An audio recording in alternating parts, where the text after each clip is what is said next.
Wednesday evening. Good evening.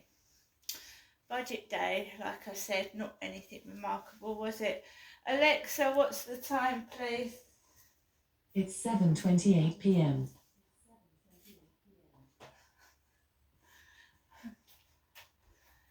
So guys, I'm here in my flat. I've just come back from walking Max. There's a kind of a mist outside, so it's really cold out there. I was absolutely cold. I had my fleece coat on and it's freezing.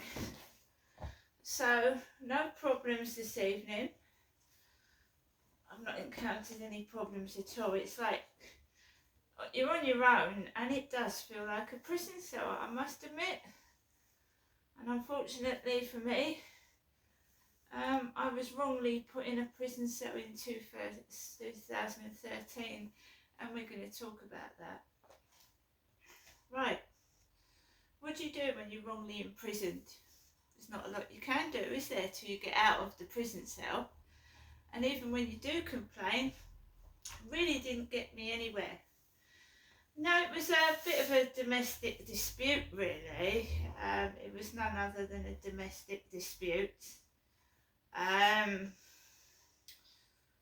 So I went to my mum's after a domestic dispute. So I went out of my flat. I'd rung 101, the police. I had rung the police, 101. And a member of the flats was walking in front of me. He was an old guy. And I hadn't told my parents I was going up there. I just decided, right, to get myself away from the situation, to walk up to my parents. And my dad was alive in 2013, Derek was. So I rung somebody up after I'd rung the police. They said, call me back and we'll calm things down. I didn't want to get the police involved. I rung 101, I hadn't got through. I thought, right, I'll ring someone for some advice. They said, well, just let things calm down a bit and go back.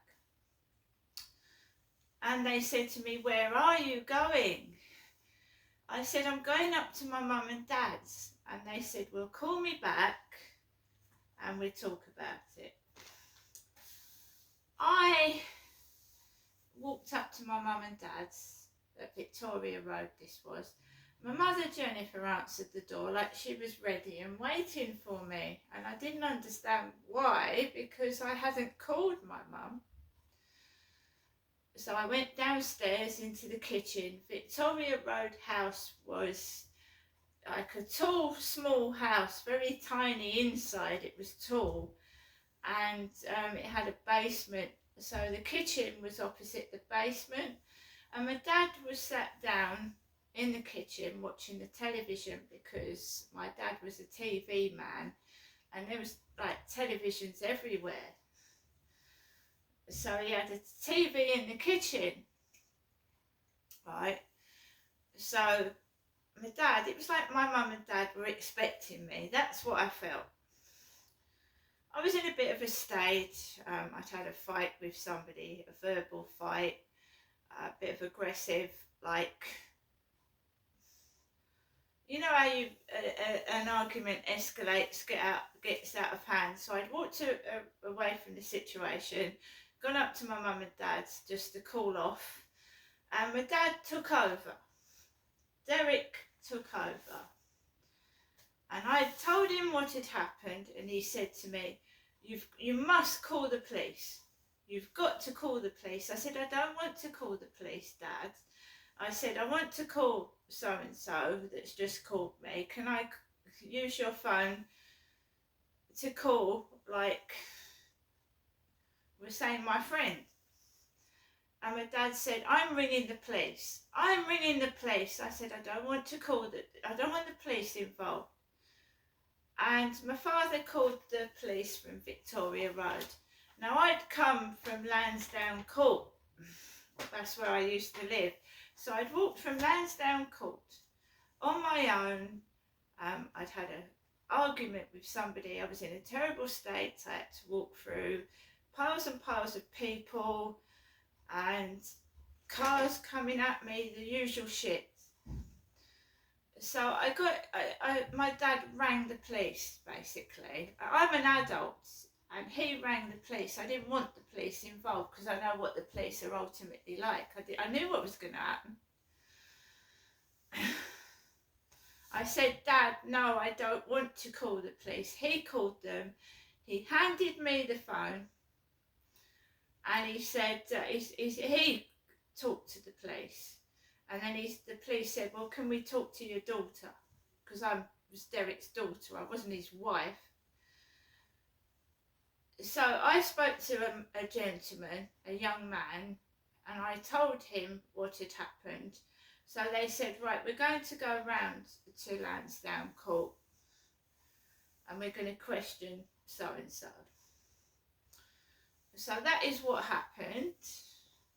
Next thing I know, well, I'm downstairs and my mum and dad are eating a takeaway. They've ordered a takeaway and I am given a piece of spinach pizza, a cup of my mum's cup of tea, and about 3 or 4 shortcake sugary biscuits, right? And I feel dizzy, I feel disorientated, I'm upset. Next thing I know, there's a bloody knock on the door. It's the police. It's the cops.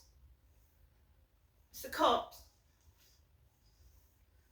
Parked outside Victoria Road. Not where I live. They didn't question me where I lived. They didn't question me in Victoria Road. They said that me was under arrest. I was under arrest. Me. And my dad had called the police and I'd explained there'd been an argument and, you know, I just waiting for it to cool off and that I was going to go back. And basically these 2 female officers, one sounded Australian. She said, my name is Julie. It was like something out of a fucking comedy. My name is Julie. Crystal, you're under arrest. And I thought, this don't feel right. It felt like the police were acting. My dad stood up and he was 6'2", towered above me, and he went, you can't arrest my daughter. And they went, well, we are. And there's nothing you can do about it. And I was put in the back of a police car. I had my handbag, my phone, my bits and pieces. 2 women in the police car. And I was actually talking in the back of the car to them saying, this ain't fair. I goes, I've been sexually abused, I've been battered by men, and you're arresting me? You're arresting me? I couldn't believe it. I couldn't believe it that I was being arrested and I was the one that called the police, right? Well, my dad did on my behalf, and I told him not to. So I was taken away to the Gillingham police station in the Strand, and I was put in cell number 5. Now, what is the number of this door? What's the number of this door? Number 5. So I was put in cell 5 in the Gillingham police station, and I was completely innocent. I'd done nothing but defend myself from somebody. And she actually touched between my legs. I felt sexually violated. This Julie, this Officer Julie, who sounded Australian, she felt me. I'm a mother. I had never been in a police cell, and I was obviously 40. I was over 40. I was someone's mum. And I've been arrested, never been in a cell before, suffered from mental health and anxiety problems. And I was driven to the police station, and they take your belongings off you, they put it in plastic bags, right, and you're searched. in private places. And I'd never been searched like that before.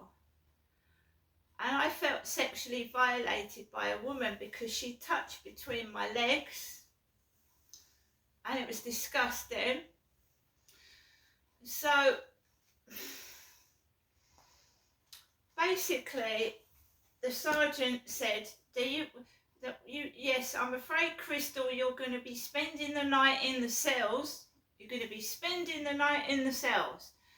And the female officer couldn't believe it. She didn't think I was going to get put in the cell. I thought she thought it was a joke.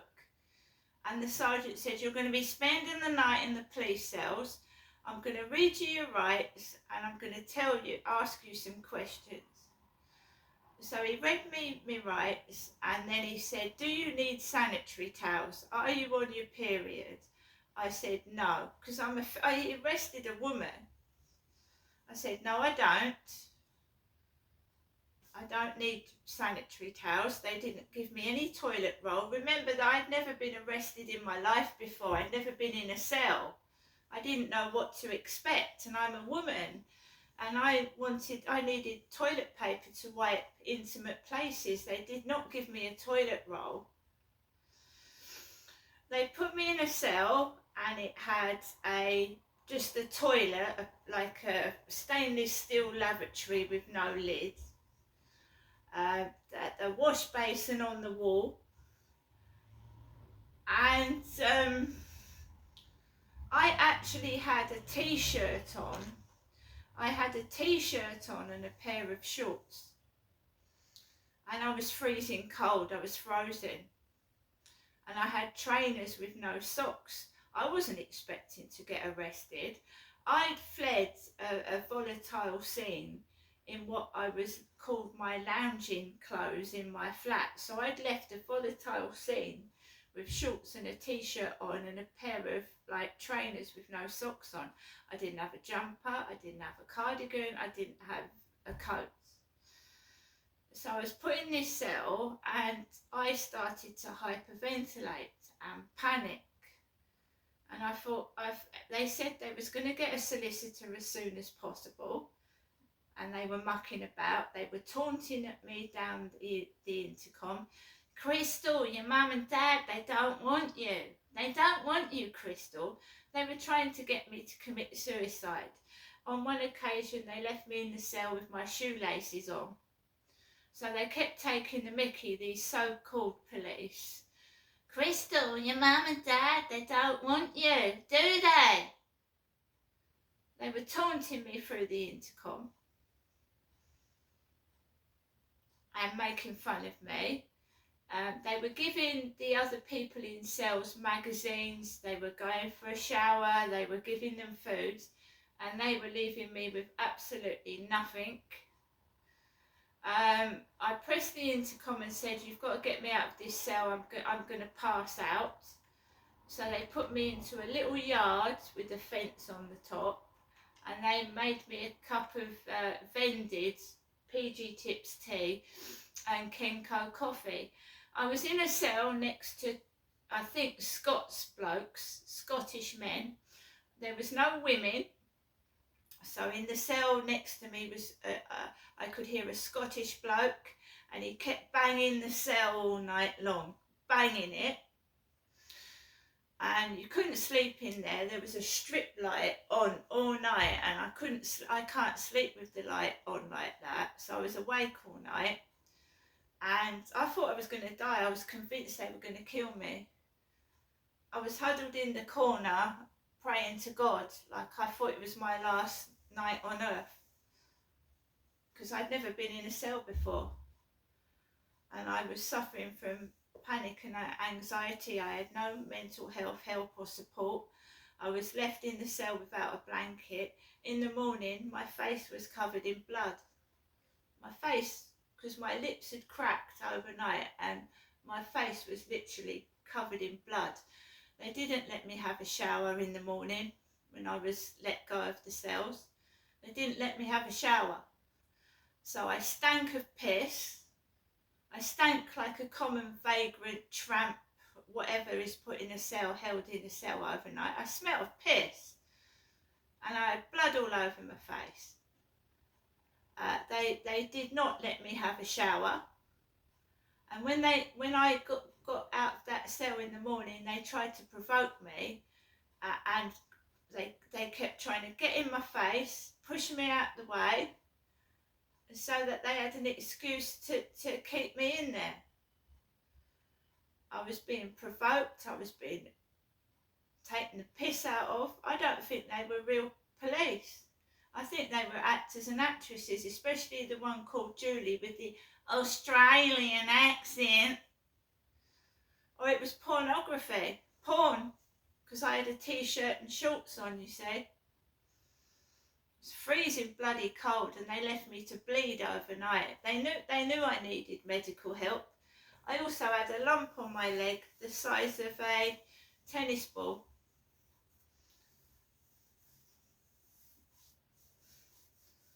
They were hoping that I hung myself in the cell. They'd left me in there with my shoelaces on my trainers. Your mum and dad, they don't want you, do they, Crystal?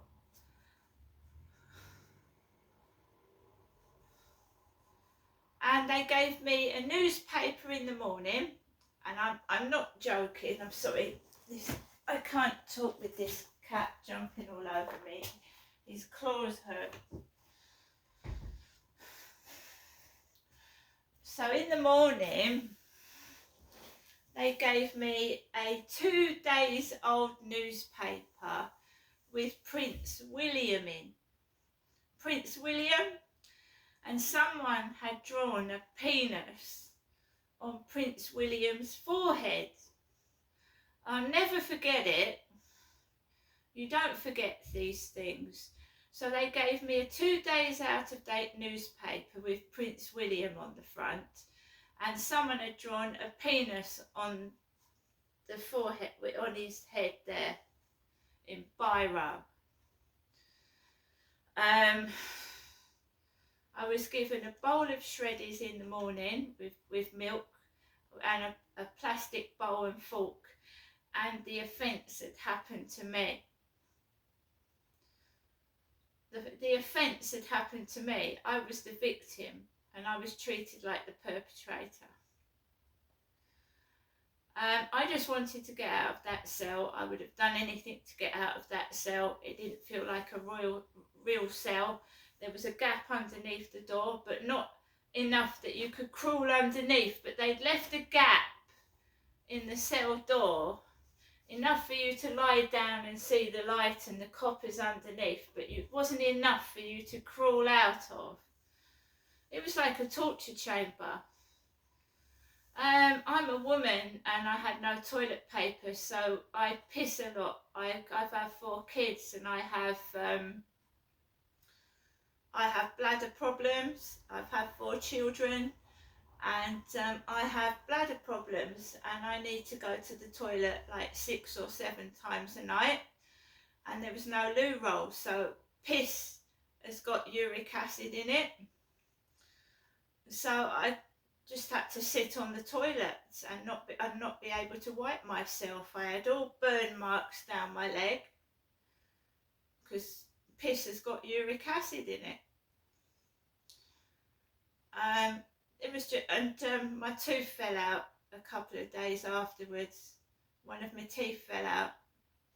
I always brush my teeth twice a day, and I always looked after my teeth. And after going in that cell, 2 days later, my tooth fell out because I'd eaten biscuits with sugar in them before I was put in that cell. A piece of this pizza, I don't know what was in it, just spinach. And I wasn't obviously allowed to brush my teeth, and I was in that cell for 18 hours. 2 days later, my tooth fell out. I had to go to the dentist. They tried to fix it, but ultimately it got pulled out, extracted what was left.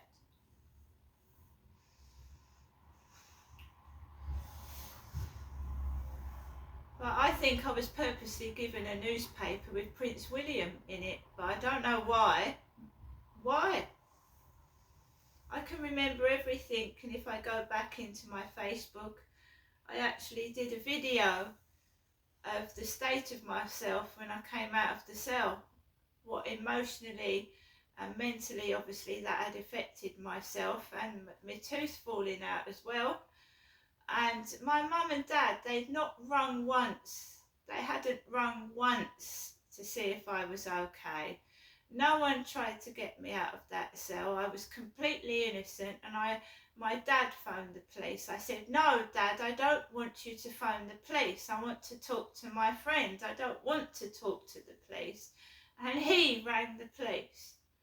And I think I was put in a fake cell and I was tortured. And I actually think they thought that I was going to kill myself by hanging myself with my shoelaces. The only reason that I got out of that cell was I made it known that they better not do anything to me because they'll be sorry. I prayed to God in the corner. I thought they was going to fucking kill me. My dad organised that. My father. Because he was the one that rang the police.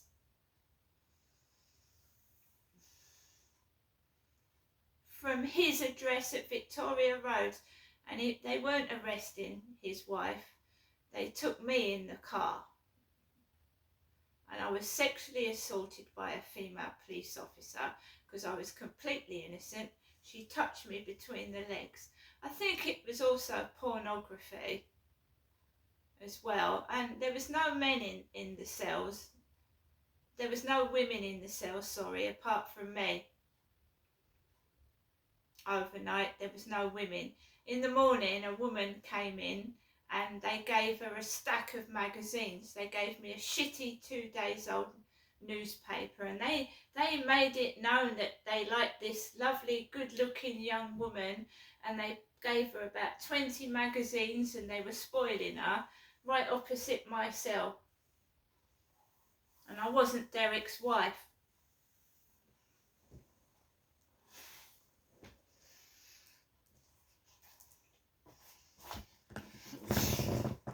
Like I said, the only reason they let me out was because I prayed to God. I prayed to God that I survived that night. 18 hours being held against my will, and they didn't even know what I was in the police cell for. He said to me, the sergeant said to me, "I don't know what you're in the cell for, Crystal, but you're going in there.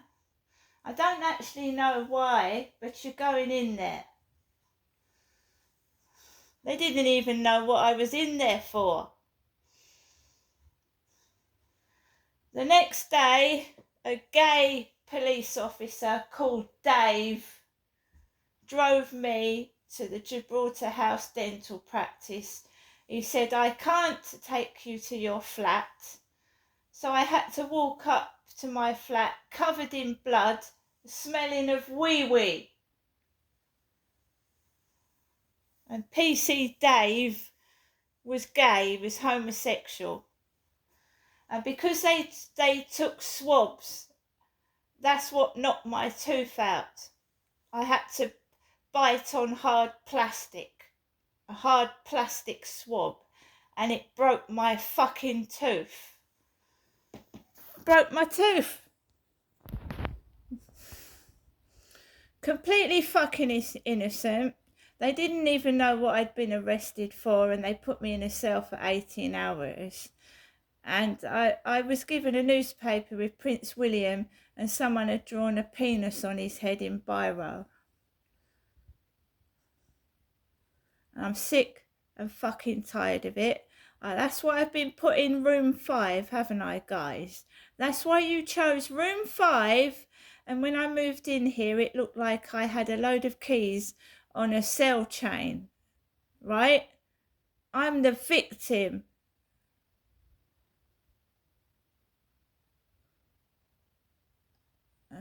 And my name ain't Dave either. So,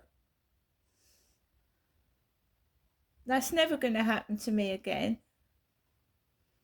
And yes, I was at my mum and dad's flat. So, you know, when my mum tries to cause an argument and goad me by saying, when was the last time you saw your your youngest son?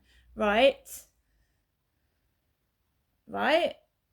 Goading, incitement, standing on someone's feet, trying to make them angry. It's never going to happen to me again, because every time I feel like I'm going to get cross and upset, I remember that day. That day I was illegally put in a cell. There was no statement either. No statement. And I just hope these guys get calmer. See you later.